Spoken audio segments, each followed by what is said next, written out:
Good morning everyone. मैं doctor May Agarwal, assistant professor SPC government college Ajmer.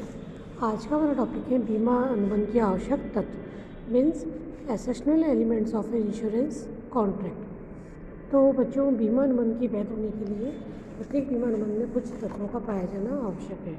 बीमा अनुबंध के इन तत्वों को हम दो भागों में बांटकर देख सकते हैं। फर्स्ट है हमारा सामान्य तत्व, सेकेंड है हमारा विशेष तत्व, means general elements and special elements. तो सामान्य तत्वों में अगर हम बात करें तो जैसा कि हम देखते हैं अनुबंध के लिए कम से कम दो पक्षकार होना आवश्यक है। तो क्योंकि बीमा एक हमारे एक अनुबंध है, तो आज हम बीमा अनुबंध के बारे में पढ़ रहे हैं। बीमा अनुबंध के लिए भी कम से कम दो पक्षकार होने आवश्यक है। तो अगर हम देखें तो भारतीय अनुबंध अधिनियम 1872 की धारा 2 सबसेक्शन एच के अंतर्गत बताया गया है कि वैध अनुबंध के लिए किन किन बातों का होना आवश्यक है। तो सर्वप्रथम हम लेते हैं फर्स्ट बिंदु जो हमारा होगा, दो या दो से अधिक पक्षकार, मीन्स टू और मोर पार्टी। तो प्रत्येक वैध अनुबंध के लिए कम से कम दो पक्षकार का होना आवश्यक है। और जब हम बीमा अनुबंध की बात करते हैं तो बीमा अनुबंध में दो पक्षकार होना अनिवार्य है। एक व्यक्ति बीमा करवाने वाला, दूसरा बीमा करता जो बीमा करेगा। तो इस प्रकार दो पक्षकारों में बीमा करवाने वाले को बीमित और तथा जो बीमा करने वाले को बीमा करता कहते हैं। सेकंड बिंदु हमारा आता है प्रस्ताव, यानी जब दो पक्षकार होंगे तो जब अनुबंध किस प्रकार करेंगे।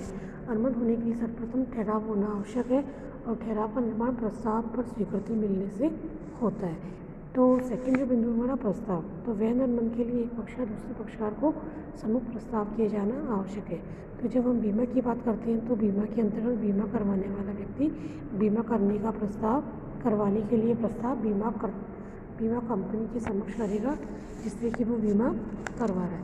तो कहने का आशय है प्रस्ताव होना आवश्यक है। और ये प्रस्ताव के लिए जब बीमा पत्र हम जो पढ़ते हैं तो जो प्रस्ताव फॉर्म दिया जाता है उस प्रस्ताव फॉर्म में सभी बातें सही आपका नाम, पता, आपकी आयु, सभी बातें सही स्पष्ट रूप से लिखनी चाहिए, क्योंकि ऐसा करना प्रस्तावक का कर्तव्य माना जाता है कि वो सही जानकारी नहीं लिखेगा तो उसका बीमा सही प्रकार से नहीं हो पाएगा।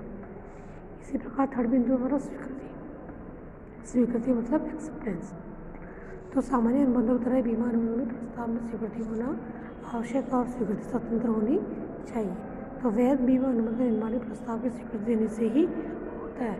तो आज हम बात करें तो बीमा अनुबंधों में स्वीकृति की विधि कुछ भिन्न प्रकार की हो सकती है।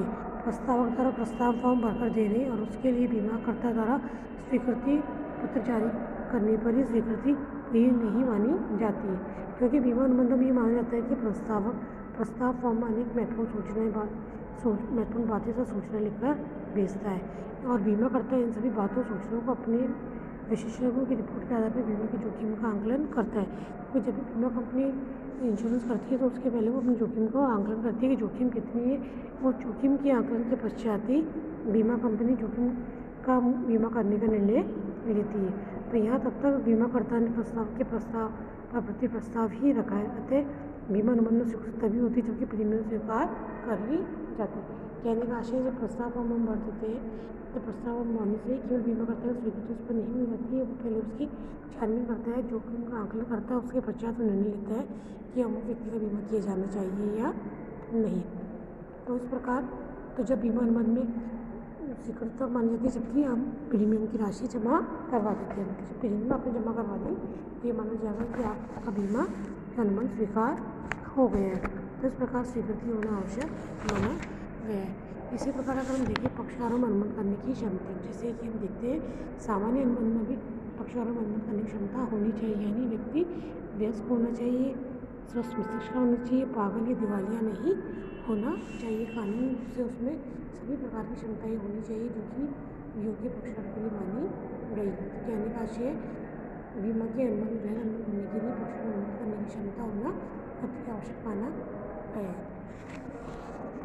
इसी प्रकार अगर हमने स्वतंत्र सहमति जो हमने देखी, सहमति कैसे होनी चाहिए, प्रस्ताव स्वतंत्र होनी चाहिए, यानी व्यक्ति स्वेच्छा से अपना बीमा करवाने को इच्छुक होना चाहिए। प्रतिफल अवैध बीमा अनुबंध के प्रतिफल भी होना आवश्यक है। बच्चों के प्रतिफल नहीं होगा तो अनुबंध व्यर्थ माना जाएगा। और बीमा अनुबंध प्रतिफल क्या माना जाता है? प्रीमियम, जो हम बीमा के फल चुकाएंगे राशि, प्रीमियम की जो हम राशि जमा कराएंगे उसका प्रतिफल माना जाएगा। तो इस प्रकार प्रतिफल भी अनिवार्य माना गया है। अगला बिंदु उद्देश्य की वैधता। अनुबंध अधिनियम की धारा 23 कहती है कि अनुबंध का उद्देश्य वैध होना चाहिए, यानी जो बीमा आप करवा रहे हो उसका उद्देश्य कपटपूर्ण होना चाहिए, अनैतिक नहीं होना चाहिए, लोकनीति के विरुद्ध नहीं होना चाहिए। उद्देश्य कैसा होना चाहिए? वैधानिक उद्देश्य होना चाहिए, तभी आपका अनुबंध वैध माना जाएगा। इसी प्रकार जो अगला बिंदु औपचारिकताओं का पालन। औपचारिकताओं का पालन के लिए मतलब वैध अनुबंध के लिए जो भी औपचारिकता रखी गई है, जैसे पंजीकृत होना, लिखित होना, जो भी आपस में तय की गई उन औपचारिकताओं का भली पालन किया जाना चाहिए। तो ये तो थे सब सामान्य तथ्य। अब हम बात करते हैं वैध अनुबंध के लिए विशेष तथ्य की गई स्पेशल चीज़ें जो एलिमेंट्स में ध्यान रखते हैं। पहले बात है बीमा योग्य हित। तो बीमा अनुबंध की जब हम बात करें वैध सबसे महत्वपूर्ण जो बिंदु वो है बीमा योग्य हित, यानी जब व्यक्ति बीमा करवाता है तो बीमा का व्यक्ति की बीमा की विषय वस्तु में तथा जीवन बीमा की स्थिति में जीवन व्यक्ति के स्वयं के जीवन में बीमा योग्य हित होना आवश्यक है। यदि बीमा योग्य हित नहीं होगा तो वैध अनुबंध नहीं माना जाएगा।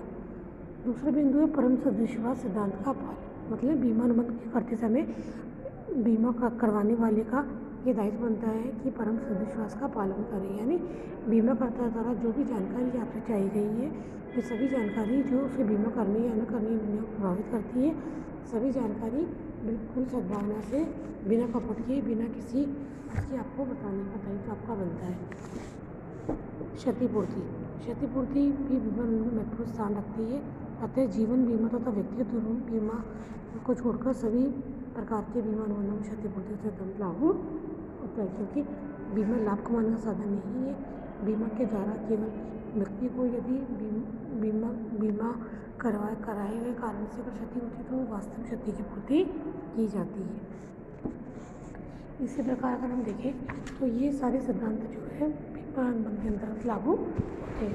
तो बच्चों इस प्रकार बीमा अनुबंध होने के लिए इन सब एलिमेंट्स का हमें ध्यान रखना है, ये सारे तत्व होने चाहिए, तभी बीमा अनुबंध वैध माना जाएगा और उसका हमें सही लाभ मिल पाएगा।